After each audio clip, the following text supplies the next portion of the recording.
Bilarmidingiz? Odam va sichqon DNKsi 85% o'xshash. O'lcham yoki hayot tarzi juda farqli bo'lsak ham, biologik jihatdan odam va sichqon organizmlari juda ko'p o'xshash tizimlarga ega. Bu nimani anglatadi?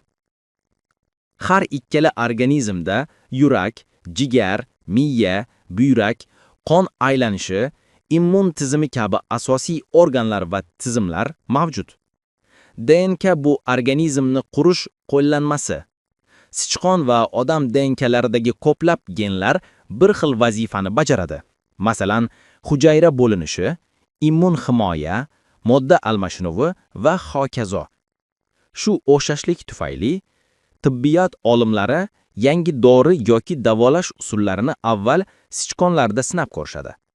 Agar sichqonlarda natija ijobiy bo'lsa, odamlarda ham o'xshash reaksiyali berishi ehtimoli yuqori.